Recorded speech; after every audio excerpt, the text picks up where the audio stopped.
Hello, everyone. Welcome back to this week's episode of Mocktail Minutes. This is Bailey. And this is Brianna. This week I did like a DIY cherry limeade. I did the lime seltzer with the Ninja Thirsty, like a little sparkling water with a hint of lime. I like those because they don't have like any artificial sweeteners in it. Yeah. And then I just added like a splash of tart cherry juice. And there we go.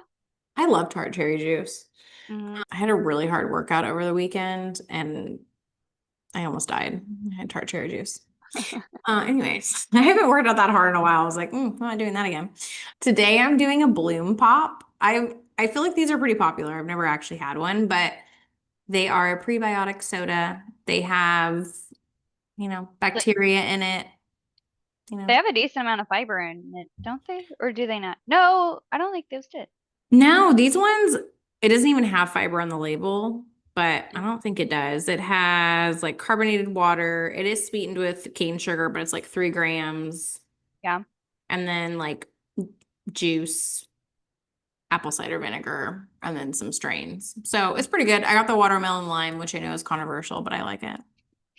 Yes. Yeah. Someone had asked me about those, and I remembered looking them up, and I was like, because she was wondering for just like gut stuff while traveling. Hmm. So I was like, well, if you're looking for fiber, you're gonna want to do more like an Olipop. Yeah. Like Olipop or Poppy. I feel like these would be like a good, like fun, like soda alternative if you like want Yeah, something kind of something carbonated different. and sweet.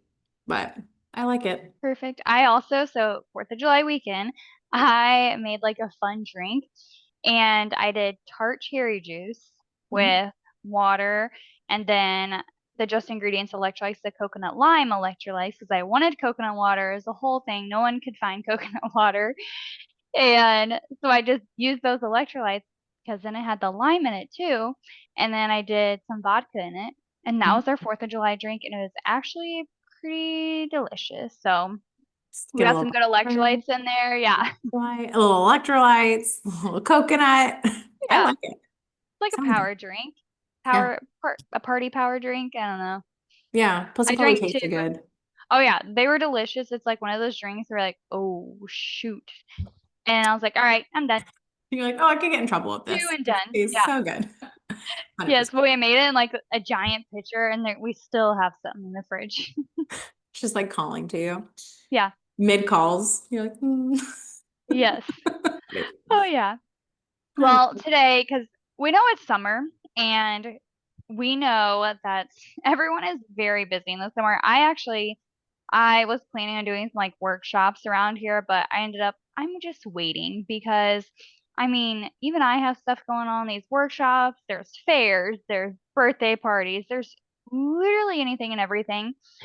So we've been working to kind of cut these episodes down a little bit shorter for you because we want you to still learn something each week.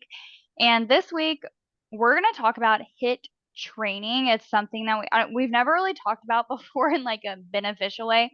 And I don't want people to think like we're against HIIT training. I think how we've talked about in the past is when we've been educating on like strength training. Because Mhm. we have so many clients just kind of come to us doing a lot of HIIT training and it's really working against them. Yeah. But I think in times of summer and traveling, HIIT training could also be beneficial. It all depends on how you use it. Yeah. So we thought this would be a good topic. Number one, we can quickly cover it. Number two, this is a way to quickly get in your workouts without overstressing it when you're still trying to cut down on time. Yeah. I think too, like when we've talked about being against it, it's the like typical what you think of as hit, like a 9 round boxing or like Orange Theory, things like that. Things that I would say aren't actually true high intensity interval training. That is just more of like 30 to 60 minutes of having your heart rate at a high rate, which is not the same as like intervals. Like you're missing the interval part. So I think that's kind of where we've probably spoken against it. But like true actual hit training, when done correctly and making sure circumstances are correct is actually like super beneficial.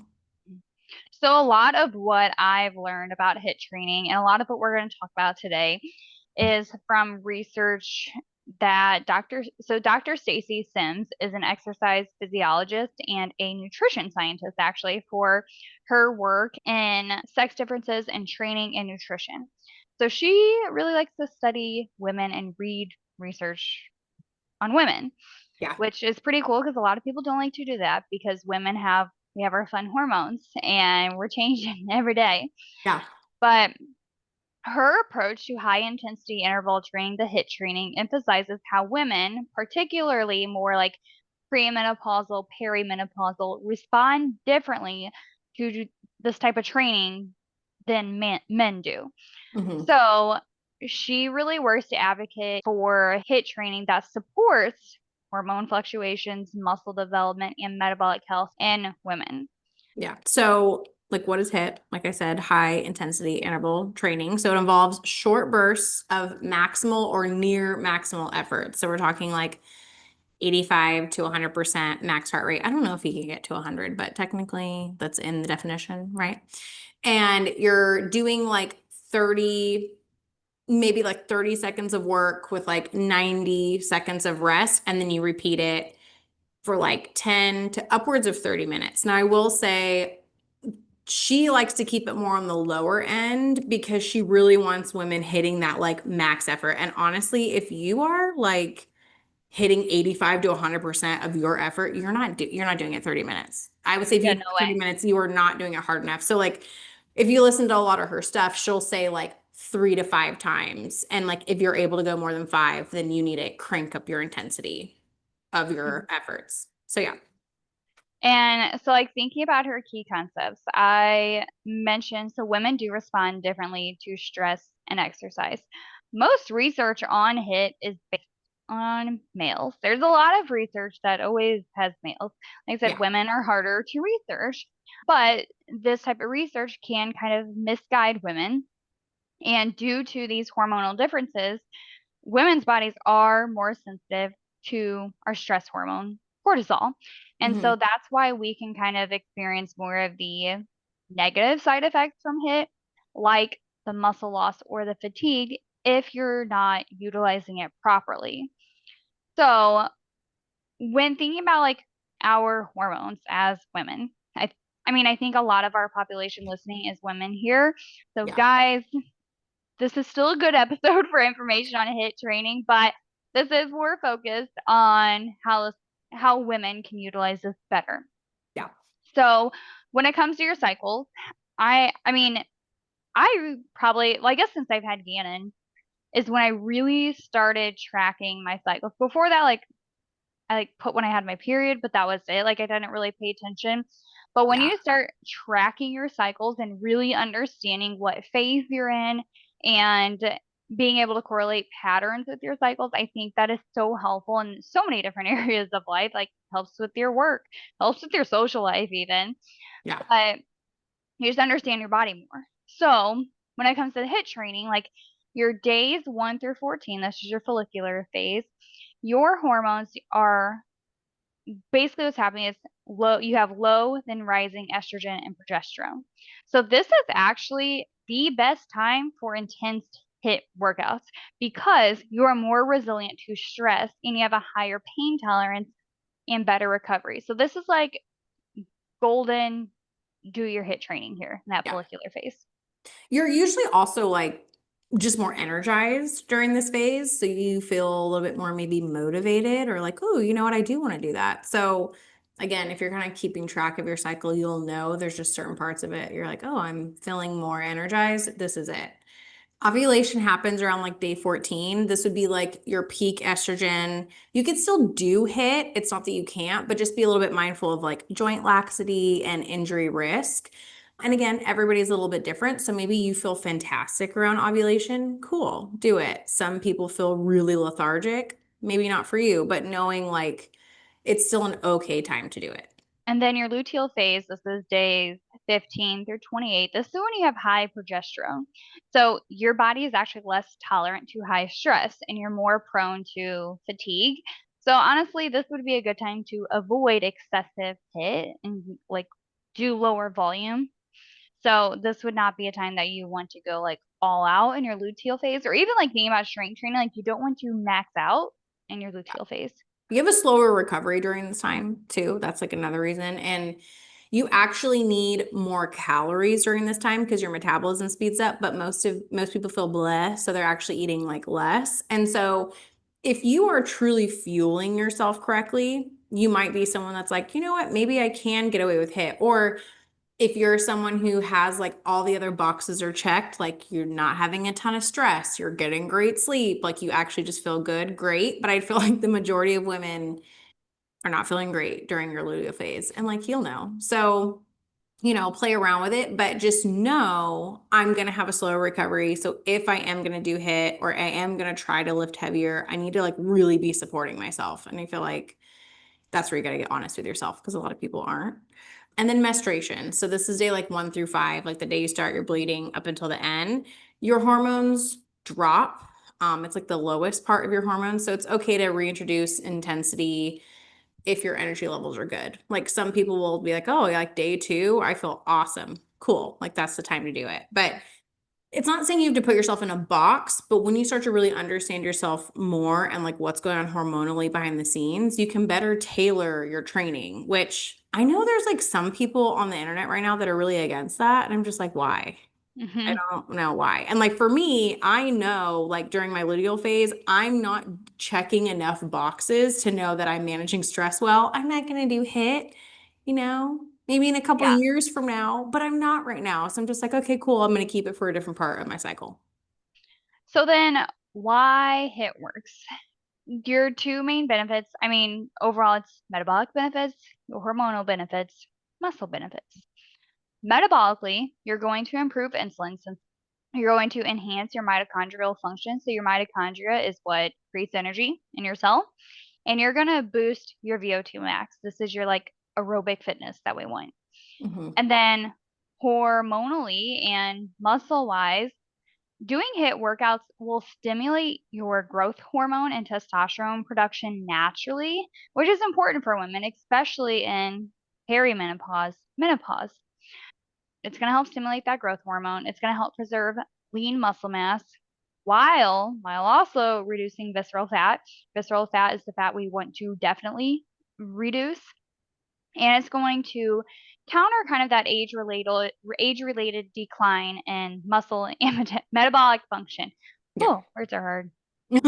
Yeah. And that is, I mean, I'm not going to even try to do the deep dive, but it has a lot to do with your mitochondrial health, your muscle Yes. fibers, all the things that it's doing. So it is beneficial, but less is more. So a lot of Dr. Stacy Sims kind of like her recommendations are like not to overdo it because as soon as you overdo it, then you're just giving your body this like chronic stress that it's not able to respond to. So the thought is you give yourself a stress, your body adapts to that stress, and then it's better at managing stress later, which is great. Which is why if you're doing Orange Theory, you're just kind of staying accelerated, but you're not actually getting to create a new stress response. So more is not good, less is more. Okay. So she kind of recommends to do 2 to 3 HIIT sessions per week. More than that, it's going to create like chronically elevated cortisol, poor recovery, and even fat gain. So combining your strength training with low intensity recovery, like walking or yoga, great. We still like that. We don't want to replace any of that, but maybe adding 2 or 3 sessions to it. I would say maybe starting with 1 or 2, unless you feel like you're already doing something like this or your workout game is already pretty strong or you're just in a good season of life, but 1 to 2.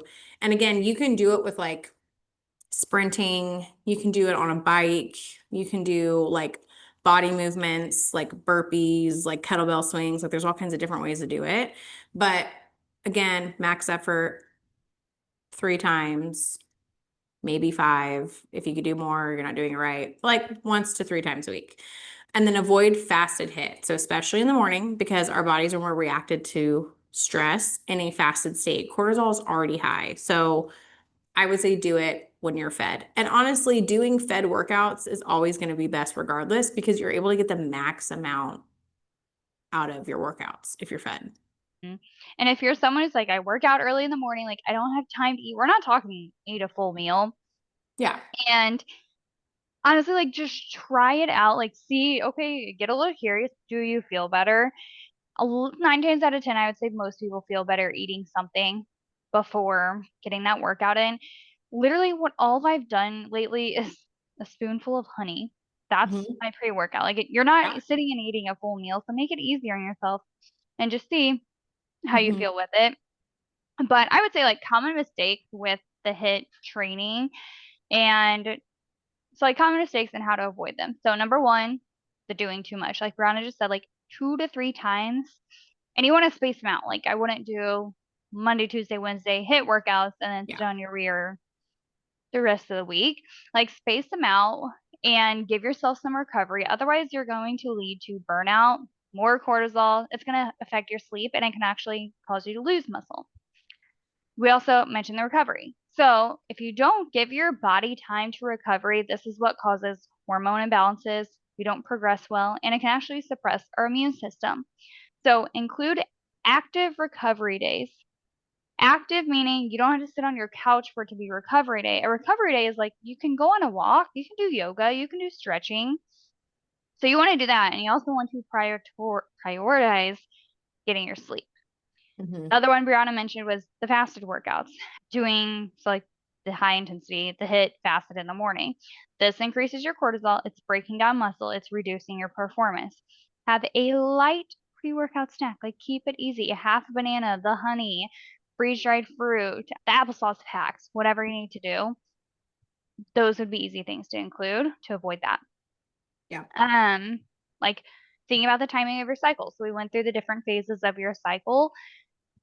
Do like maybe don't do as much or avoid the high intensity workouts, the HIIT training during your late luteal phase. So thinking like your Yeah. PMS time and time your HIIT workouts for more during your follicular phase, like that day 1 through 14 when your estrogen is higher and your stress resilience is better. Hmm. The other thing with HIIT too is just kind of like strength training. We also do want some progressive overload in there because repeating the same basic circuit with no changes, that's what can lead to those plateaus. So vary your intensity, add weights, reduce rest over time, or change the modality. Like if you're biking, do sprinting. Like just change it up. Hmm. I would say Yeah. those things. And I would say like, short term, if you're traveling, you don't have a lot of time, this is so great. But like normally, like on a normal basis, I wouldn't just do HIIT and skip the progressive overload. Look, they're Yeah. working two different things. And so obviously like you're gonna have those weeks where it's like, okay, let me just do more with what I got. But in theory, you're typically doing progressive overload and you're doing your HIIT. And then you're also doing your recovery, like walking, things like that. Um, so again, how to get the most, go all out. Like you want max effort. If you don't need rests after, you didn't go hard enough. And I think her recommendation is like do it 3 to 6 times for 30 seconds. But in between, like it's like a 4 minute rest, or it's at least like 2 minutes because you are okay, max effort. We're like coming back down and then you're doing it again. If you find, oh, I could probably go in another 30 second, or I can do something different, like I can go again, that's not max effort. So whatever you need to do, I guess I left out rowing machine. You can use that too, but whatever you need to do to be like, oh, I'm max effort, do it. Play around with it. And then don't skip the recovery, you know, pair it with strength training, listen to your body, be smart about it. Yeah. To be quite honest, I don't do a lot of HIIT workouts. I hate HIIT workouts. Yeah. Do not enjoy them. I do not feel refreshed. I like they make me angry. I like literally just hurt. I very rarely will do them. Yeah. So this is when it comes to like everyone's a little bit different. Like some people love them. This is where your biofeedback comes into place. Like if you're waking up refreshed, that's great. If you have better energy and better moods, great. Is your Hmm. cycle regular? Great. Yeah. Or like, are you constantly fatigued? Are you bloated? Is your sleep getting worse? Are you feeling moody? Okay, maybe we pull back. It ain't for you.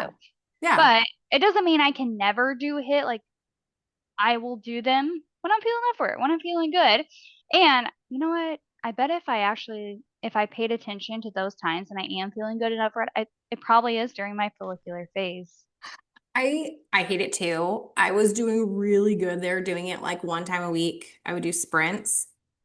The only thing I like about it is it's a short workout. So it's like, okay, cool. I'm done in 10 minutes. Excellent. But I hate it too because I just hate like intense cardio. Probably because I just spent too long of my life doing like intense cardio in the wrong ways. So I'm just like, mm. But Yeah.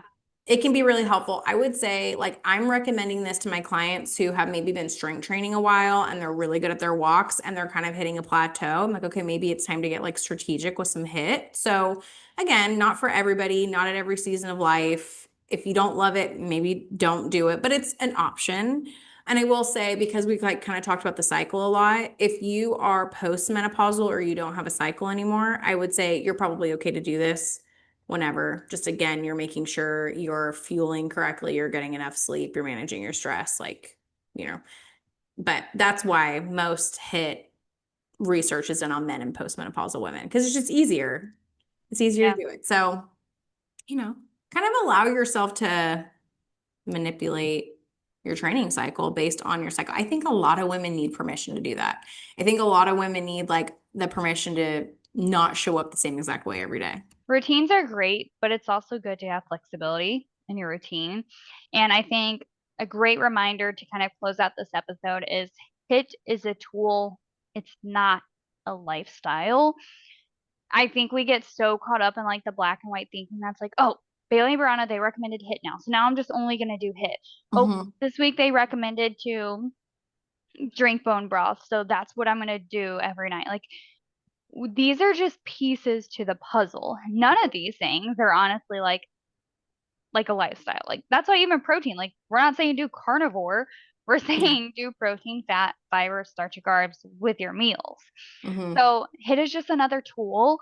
It should be strategic. It should be short. It should be intense. It's not the foundation of your daily life. Yeah. So it's beneficial when correctly, just like a lot of things that we talk about. Yeah, exactly. When done correctly. I think that's the caveat, right? Because like Yes. we just like to take it to the extreme. We really do. I don't know why we do that as humans, but knock it off. Talking to Yeah. myself too.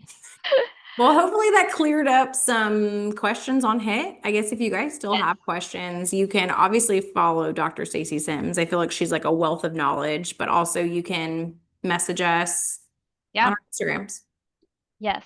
All right, everyone. Have a good rest of your week. And we'll be back next week with a brand new episode.